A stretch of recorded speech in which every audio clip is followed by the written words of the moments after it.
Hello, everybody. Football Insiders. Week 2 for us. Week 3 for some teams coming up. I'm Jason Andera, Midco Sports. This is Michael McCleary of the Argus Leader, and we get to sit at the big table. Yeah. What's the deal? I'm glad I'm further away from you now. I know.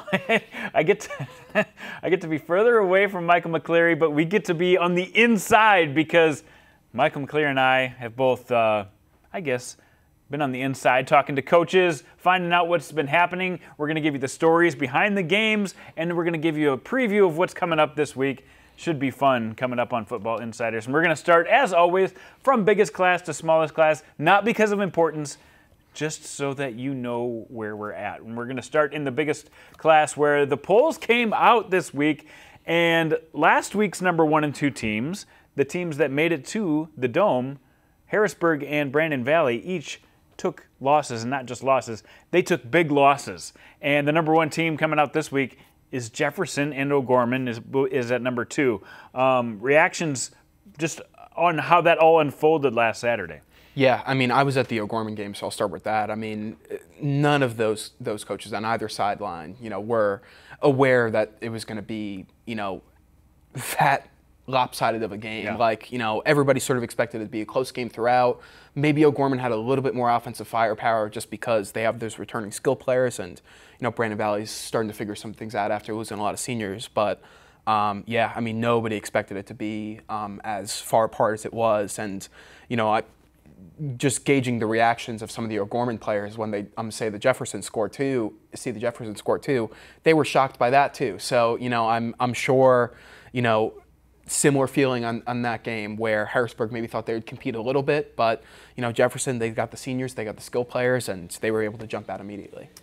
I don't know if it's overreaction Monday like it usually is in the NFL with the first week, but I just felt like this season the top 5 teams were as close as I remember them in a long time in 11 AAA, and to see so many scores get out of hand was shocking. And with O'Gorman, I guess I'll point to Bennett Dannenbrink. I think this guy is better than I thought, and he might be the best player in 11 AAA. He had more touchdown passes than incomplete passes, and Ryland Satter, who lines up kind of at fullback sometimes, and he lines up on the inside and the outside. He lines up all over the place.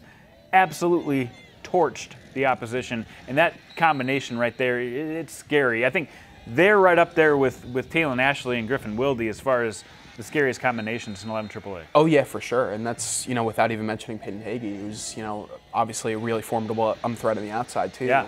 He caught a touchdown as well. Bennett didn't only throw those 5 to Rylands, he threw another one to toss the next Hagee. one. So it was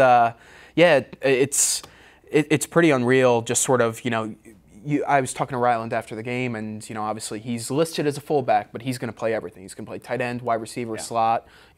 Everything that sends him out for a route. Maybe he'll get a few hands off this year. Who knows? But he's just a great route runner, and he's going to beat people deep and break tackles. And you got to give him credit for that. But at the same time, I mean, just the way that Bennett just placed it in his hands whenever he went deep, he's just got such an unbelievable touch on the football. Like he's going to be unbelievable this year, and he showed it in the first game. Yeah, the stats are going to be just crazy all season long with Bennett Dannenbrink, I have a feeling. But Jefferson comes in at number 1. They took care of the defending champs in Harrisburg. Taylon Ashley counted for 5 touchdowns between his rushing and passing touchdowns. Griffin Wilde had another big week, and they've got so many different people they can throw it to as well. They looked so sharp, and Harrisburg, they look like they're going to take some time to replace the linemen and to replace what Dylan Elrod brought to the field. I felt like he was just green. I know he's better than that, and I think we're going to see that as the season goes on. I think we're going to see Brandon's going to be better than as the season goes on, but right now those 2 teams are really lacking some identity. Yeah, one of my favorite things about AAA is that, a lot of these teams are going to find themselves in the playoffs, whether they have slow starts, fast starts, So, it really does come down to who's playing their best football in the last couple games of the season. I mean, this class more than any. That's why you preach patience with teams like Brandon Valley, Harrisburg, Washington, picked up a loss that, obviously Stevens was able to do some really good things, but it was a little bit of an upset based on the rankings. So, I really think that, throughout the season, just watching these teams improve, like, you thought that it was really close at the beginning of the year. I think towards the end of the year, it is going to be really close. Yeah. A couple other games we have to mention. Lincoln played Roosevelt last week. We both saw that. It looked like Lincoln kind of couldn't get out of their way when they got into the red zone. They couldn't quite figure out what was working for them. They had a couple turnovers, which plagued them last year. But still, they fought through and found a way to get a win. It shows their potential, but they got to clean some stuff up too. Yeah, absolutely. And, Roosevelt actually really impressed me in that game, that's true. Early in the game.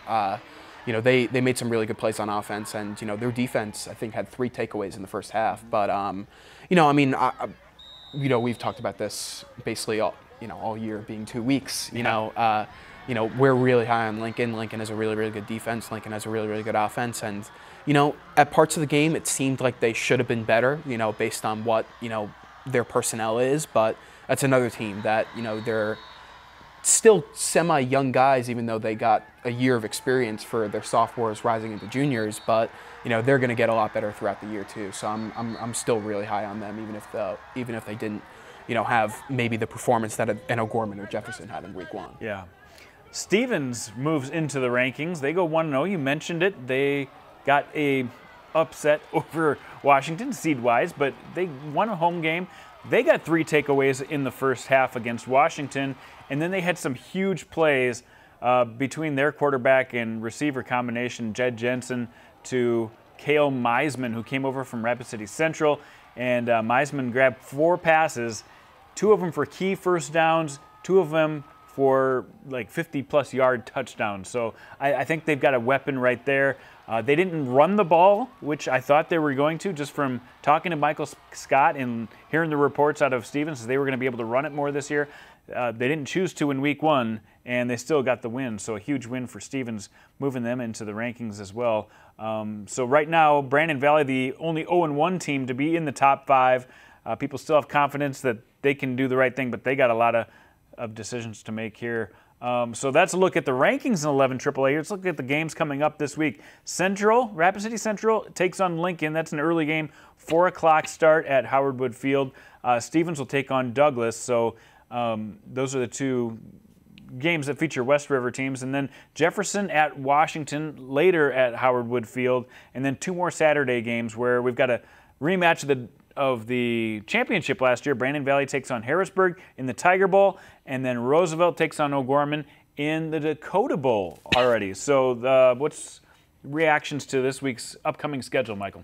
Yeah, I mean, looking at the beginning of the season, that Brandon Valley-Harrisburg game would have been, maybe the best game of the year if we, were 2 hungry teams yeah. are going to come out Saturday, I'll tell you that. And somebody's coming out of this thing 0-2. That's scary. Yeah, and, that's definitely not a position that either of these teams really expected to be in, I would think. Harrisburg coming off a, state championship, and Brandon Valley, entering the season as the preseason number 1, 0-2 is not really something they ever thought of. Right. But, I still think, for these to be 2 rebuilding teams, I feel like Brandon Valley maybe has some more established players there, where Harrisburg's still probably figuring things out a little bit. But I'm still really interested to see, how both these teams respond after big losses in week 1. Yeah, that's really the game of the week as far as attention and importance, I think. Where Jefferson takes on Washington. Washington, it came in with a sophomore quarterback. Tommy Hoffman won the quarterback battle there. He came out, looked really good in the first half. He's going to have some room to develop, but you can see there's some pieces there at Washington, but it might take a while to get all that together. They take on Jefferson, and if Jefferson plays like they did last week, they'll be the heavy favorites in that one. Yeah, absolutely. I mean, Jefferson just one of the most impressive things was their defense, and right. The amount of takeaways that they had in that game, and just holding Harrisburg, which was just an offensive. Their firepower last year was incredible, and obviously they lost a lot of that, but just to hold them to 13 points, that's a tough thing to do. Yeah, we have to mention Gavin Ross of Harrisburg played most of the first quarter before he left due to injury. I don't have an update on how Gavin is doing, but that does help a little bit as far as trying to defend Harrisburg. There's less weapons to defend when you have one of the best players in the state out. But that being said, you're right. They still did a great job defensively. Yeah, absolutely. And, if Harrisburg, doesn't really get the passing game going, which I think they were able to do a little bit of in game one, obviously. Only 13 points on the scoreboard, but there was good things that you see. I was talking to Kim Nelson after the game that they played in week one, Roosevelt. Roosevelt is going to pass the ball a lot this year. Oh, yeah.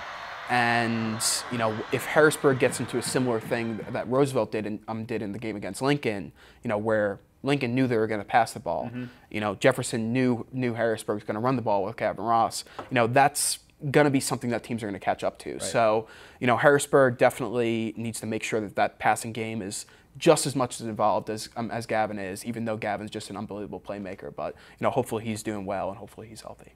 Exactly. Well, there's a look at 11 AAA. Let's move to 11 AA. This was a fun class to watch where the top three teams all, took care of business, is saying it lightly, commanded their games. Pierre at number 1 dominated Aberdeen Central. T-Area dominated Huron, and Yankton dominated Mitchell. Brookings got a nice solid win against Watertown at home, and then Sturgis, I guess you could say, upset Rapid City Central and just torched them in the first half and shut them out. So maybe they're a team that is worth looking at too. That's a look at the rankings in 11 AA. What are your reactions to those rankings? Yeah, this is one of those, with the preseason rankings, this is one of those classes that you really can't argue with them that much. Right. Mitchell lost to a really, really tough Yankton team. Obviously, it wasn't very close, so, I think, that's why you give, some teams that were receiving votes last week a bump. But we always expected this class to play out as, Pierre is the 1A, and then 1B will be a combination of T-Area, Brookings, and Yankton. Yeah. And, whoever emerges out of those, that's going to be, who's going to be the contender with Pierre at the end of the year. It's at least how we expect that. Obviously, things can happen. You never know. But, but at the same time, until those teams start playing each other, it's really hard to really move anything in the rankings as far as, how they just played out in the preseason. Yeah, all three of those top teams that you were talking about got exactly 39-point victories. 45-6 was the score in 2 of those 3 games. And then in Pierre, Lincoln Kienholz, man, Aberdeen tried to take the deep ball away, and he just motored them down the field. He barely had any incompletions in the game, I think 4 on the whole game, and ended up completing 13 passes to his tight end, Jet Zabel. And so if you're going to take it deep away from him, they're going to load up on Jet Zabel. If you take Jet away, then they've got Jack Merkwan and company who can go deep on you. And all of them had great games, so it's going to be tough to try to decide how to defend Lincoln Kienholz and Pierre this year. Yeah, I think he had 5 touchdowns through the air and also another rushing touchdown. Right. We were talking about Bennett Dannenbring's performance in AAA. That's just as impressive, right. Just to put up numbers like that, especially when, Pierre's got a ton of weapons, a ton of ability to score points. And, Lincoln's going to be putting the team on his back pretty much throughout the entire year still. That just shows how special a player he is. Yeah, for sure. And as we look at this week's schedule of 11 AA games, Yankton is at Spearfish. Not a pushover. Spearfish did struggle last week scoring against St. Thomas More, but some people think Spearfish has a shot. I think Spearfish is a decent team this year. That'll be a good test for Rugby Riken and company.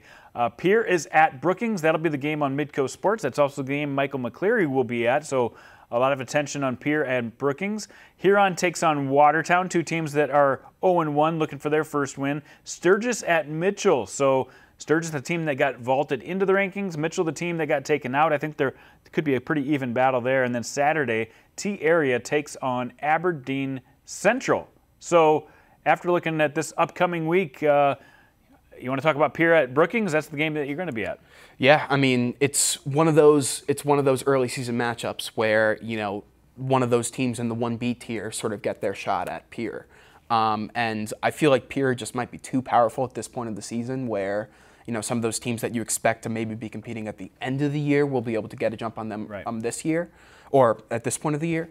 But, it's still as far as this class goes where we expect it to be Pierre and everybody else, it's one of those interesting games early just to see just how far that gap is. Right. The last 2 regular season games that Brookings played Pierre in 2020 and 2021, Brookings actually got the best of Pierre. People forget that last season the Bobcats actually took Pierre down in Pierre. So, despite not always being the favorites, they're going to be in this game. They've got a really good running back in Israel Cauldron, who had 156 yards rushing last week, and then Tyson Brandt kind of was their touchdown guy. So they've got some weapons in that offensive backfield, and their defense looks really good. They played a great game against Watertown, and Jackson Eck is one of those reasons why. But Pierre, like we said, might be on a whole different level than the rest of the class. Yeah, and there is a possibility that we're totally wrong, where Brookings is, up to par with Pierre and stuff like that. And, so I'm really keeping a close eye to this game. You expect Pierre to come out and play really well like they did in week 1, but at the same time, Brookings could be a lot better than we think they are. So, because, of those 2, 3, 4, they probably had the toughest matchup in week 1, and they still won 26-3. I mean, that's not a really close right. game. They played excellent defense and got it done on offense. So. Yeah. So I mean, I think Brookings can be really good this year. How good they are against Pierre, that's something I'm really interested in. Yeah, that'll be a lot of fun. Make sure to check that out on Midco Sports if you can, and if you can't, make sure to follow along with Michael McCleary, who will be at that game. Let's move to 11A now. We've got a new number 1 because Madison got tripped up in their first game against Del Rapids, who ended up dominating the second half against them. But West Central vaults to number 1. Del Rapids also got a lot of number 1 votes. In fact, the most number 1 votes of anybody in 11A. And then Canton, Dakota Valley, and Madison stays in that top 5, even though they lost their first game of the year. And then 2 contenders receiving votes, who I voted for both of them, Beersford and Lennox, I think really showed out last week as well. West Central, a little bit under the radar, but absolutely dominated Custer. And Del Rapids, beat the number 1 team. How did you vote number 1 in 11A? West Central. I almost went there in the preseason rankings too. Right. I've heard a bunch of great things about their offensive line, about their defensive line, just the size that they have. In 11A, like that means a lot. And that's something that Madison returns a couple guys on the defensive line who are similar type way, where they get after the pass rusher just because they're so big and they're so athletic. They get after the passer, I meant. Right. But yeah, I mean, I think West Central is the kind of clear number 1, especially after Madison takes that loss. But Canton's in the mix. Del Rapids obviously beating the number 1 team. You can't necessarily rule them out. And I think in that same game with Canton, Sioux Falls Christian played. Right. Did some things that make you think that okay, they're going to get better towards the end of the year, and I think this is already a good start for them. Yeah. I actually still have Canton as my number 1 team, even though I'm going to have to watch them for a couple weeks now to see. I think you're right. I think Sioux Falls Christian was a good enough opponent where it maybe masked just how good Canton is. Those 2 could be the 2 of the best teams in 11A. But you can't argue with West Central, and I emailed Chris Hernandez, the head coach, and he said, I was happy with how our offensive line played from an assignment standpoint. He said the first group didn't have any penalties, and for a week 1 offensive line, you talked about how good this offensive line is, they got it done. And they had balance too, passing and running the football. They had several guys tote the ball for them. They actually had I think 3 different guys throw passes in that game as well, because they haven't really settled on quarterback, because Justin Zerpel gives them 1 dimension at quarterback, and Cade Vanderwood, he gives them a whole nother dimension there, and then they brought Keaton Vessels in to clean it up after they were ahead. So this West Central team, they've got some potential, and they get a look at Sioux Falls Christian this coming up week, and that takes us to our schedule of upcoming games this week, where we've got some good ones. Sioux Falls Christian at West Central, Vermilion, who played tough with Dakota Valley, they're at Lennox.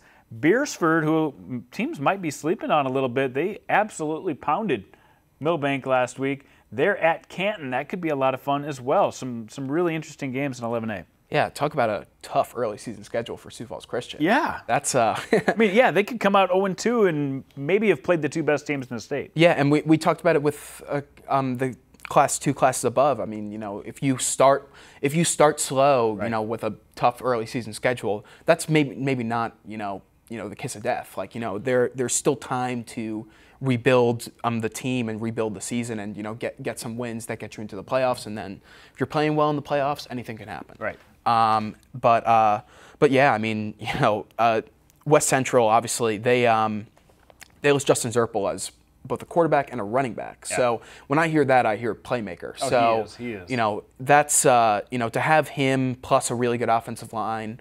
I think they're going to be scoring a lot of points. They scored 43 in week 1, and I look at the 43-0 and I'm instantly thinking of some of the scores that Winter put up with their sort of ground and pound offense. And so I'm really, really high on West Central, but Sioux Falls Christian I think should be a really tough opponent for them in week 2. Yeah, I agree. That's the game I'm planning on going to, Sioux Falls Christian at West Central, and to get my eyes on that game. But I'm really interested to see how this Beersford at Canton game goes as well. I think this Beersford team with Friedrich at running back, and along with Tate Vanderloo at quarterback, two of the main pieces that got him to the semifinals last year, and they really look like they have started in full gear this year.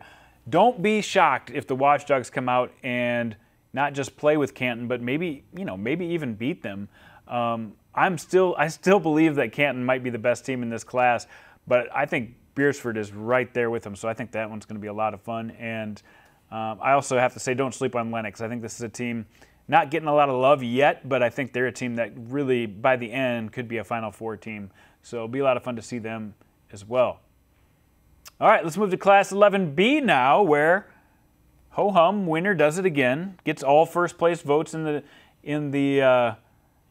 rankings, and then followed by Bridgewater Emory Ethan, who played well, pulled away from Flander in the second half, but they lost their quarterback, Sam Hofer, for the rest of the season. So it'll be interesting to see how they react to that bad news. And then Elk Point Jefferson, they're getting a lot of love. They come in at number 3. The coaches poll came out. They had Elk Point Jefferson at number 2. And I think there's a lot of people across the state that think Elk Point Jefferson may be the number 1 threat to Winter and their dynasty. And then Sioux Valley and St. Thomas More also in the top 5. No surprises there, but anybody in 11B that really gets your ire? Yeah, and that's a bummer about Bridgewater Emory Ethan. And same thing with St. Thomas More. Rap Right. City Journal reported that they lost their quarterback for several weeks. So yeah, it's a bummer. When you expect a class to go in a certain way, but then you have some teams that maybe could put things together. To lose a player at that position so early in the season, that's tough. Yeah, that will be tough. Winter had no problem last week, and Sioux Valley continues to look really good. Despite not having Parker Pitts at quarterback, they've found plenty of options on offense who have really stepped up and made this team a threat. I think Sioux Valley is a little better than I expected at the beginning of the season, and they are really playing in the game of the week in 11B. And let's take a look at those games coming up this week. Sioux Valley at Elk Point Jefferson. Number 4 takes on number 3. This one should be a lot of fun. Yeah, and now with Bridgewater and Ethan losing their quarterback, I mean, this could be the 2 and 3. They're, I really like what Elk Point Jefferson's done their first couple weeks, and Sioux Valley, similar thing. Like I was, not so sure about them because of all that they lost, but they've done a really good job. So yeah, I'm really excited about this game. Yeah, Winter takes on Webster area. St. Thomas More at Rapid City Christian, 2 undefeated teams out in the West River. That could be interesting. I think Rapid City Christian is definitely an improved team. They showed what they could do in week 1 with a overtime win over Lee Deadwood, and that'll be a challenge against St. Thomas More.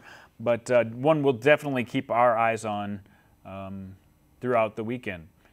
Let's move to 9-man football now, where, gosh, we might have had the game of the year already in 9-man football last week, where Howard took on Canastota, the 2 number 1s. And how often do these games live up to their billing? Not always. This one definitely did.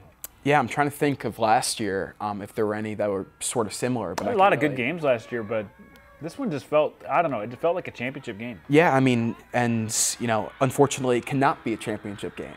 Right. So, this might be the best it gets as far as, this matchup. But, it showed me both that Howard deserves the spot that they're at, And also Canastota going up a class and, really competing. Like, they probably deserve the spot that they're at, too. So. I think so, too. The votes in 9A were kind of split between Canastota and Gregory, but I voted for Canastota. I can't hold them too much against them because they played well. They passed the ball. Noah Kleinsasser caught 3 touchdowns. Tage Ortman looked really good. They just gave up one big play to Howard at the wrong time, and then, the conversions didn't work out in their favor.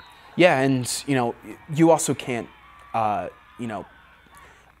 can't really argue with Gregory either because, they've had just a rock-solid start to their season, and, they've been winning big games. Obviously, they beat Wolsey Wessington 60-38. Yeah, to put up impressive. 60 points, that's incredible. So, obviously in 9-man football, sometimes you do get those big scores, but, still, for, Wolsey Wessington is a really good team. Yeah. So, for them to put up that many points against them, that's saying something. So, I also have Canastota up there, but, because I didn't want to just, I guess take them down for losing to what I think is maybe the best team in 9-man football in Howard. But at the same time, Gregory is really, really pushing them there. Yeah, no, I agree. Gregory looked good. Rylan Peck at quarterback, over 100 yards passing and rushing in that game on their way to, like you said, those 60-plus points. That was impressive.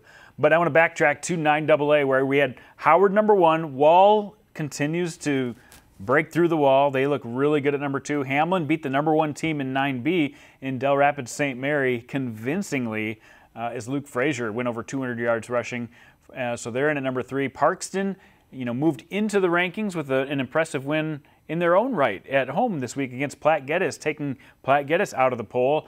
And then Hanson stays at number 5. So a lot of good teams in 9AA. I really like these teams receiving votes too. Bonham and Ipswich, 2 teams I think that definitely could be mentioned with these top 5 teams right now. But 9AA looks like a lot of fun to me. Howard definitely feels like the number 1 team, but after that, it's pretty close. Yeah. In 9A, we talked about it. Canastota 1, Gregory 2. Warner comes in at number 3. Warner has had a great performance from Hunter Kramer, who went over 200 yards rushing. Castlewood moves into the rankings. Chester area moves into the rankings. This was tough to try to decide who should move into the rankings after Harding County and Wolsey Wessington lost. Personally, I think Castlewood maybe is one of those teams that deserve to be there. Chester had a great game. Lake Wold, what do you have, 7 touchdown passes? Yeah, and Jovi Wolf caught 6 of those. And he caught 6 of those. So. But it was against Centerville, who I'm not sure is a top-level contender, so it's really hard to judge just how great of a performance that was. The numbers look great, though. Yeah, and I really like Centerville's quarterback, and they're known to put up big numbers. Yep. That game last year where Jovi Christensen Alcester, that was, I believe, in that same exact game, I'm blanking on his name, but same quarterback put up, I think, 7, 8 passing touchdowns of his own. When, I think Jovi went for, 10 rushing touchdowns. So, yeah, it's, they're known to put up big numbers as far as points go. So when Chester area is just sort of running up and down the field themselves, in 9-man football, you get tired. So, it's both sides. When these scores get so high, it's sort of reasonable for them to be somewhat close. So I'm not going to take stuff away from them for them playing a close game there. But at the same time, you do have to question the defense a little bit. Yeah. But I really, really like their offense. And Jovi Wolf, is an unbelievable weapon. He's and, so good. They, for a 9-man team to pass the ball as well as they do, it's pretty incredible. I just looked it up. I blanked on his name too, but it was Cole Edberg, the quarterback at Centerville. 23 of 53 passing. They threw 53 passes, 304 yards, 4 touchdowns, and he also ran for 116 yards and a touchdown. So he'll keep Centerville relevant on offense at least. But I'm not convinced yet Chester's a top 5 team. I would much rather go in the direction of a team like Lyman, who, trust me, this Lyman team, by the end of the year, they will be a top 5 team. Tegan Gorno at quarterback and Cooper Long, who came over from Garrettson, is playing there, and they've had outstanding start to the year. I think they're a team that we really have to not sleep on. They're going to be in the mix in 9A for sure. As we move to 9B, Harriet Selby area played their first game of the year, got the win, a little bit of a rough start, but they came back huge in the second half. Brendan Begeman, almost 200 yards rushing, 4 touchdowns. Avon got the win to go to 2-0 on the year. They got a few first place votes. Hitchcock-Tulare moves up to number 3. Del St. Mary, this is a team that started out rough last year, came back, got hot at the end of the year, and right now they are dealing with several injuries, a couple of knee injuries, some big stuff that really are going to set them back a little bit. But they're at number 4, and then DeSmet got their first win of the year. They're in at number 5. Personally, I think Kadoka area got an impressive win over Harding County. I think they belong to get some mention there. They're really close, receiving votes at number 6. So that's a look at 9B. But the upcoming games for this week to keep an eye on in 9-man football, some really interesting one. Viborg-Hurley has started out not just 2-0, but they've started out on fire. They kind of look like the old Viborg-Hurley teams. They get Canastota. That one could be a lot of fun. Any others on the slate that look interesting to you there, Michael? I'm interested in that DeSmet Del Rapid St. Mary game. That was a game that Right. I thought would be Right. a fantastic game at the beginning of the season, and obviously Del Rapid St. Mary just took a big loss, but obviously up a class. So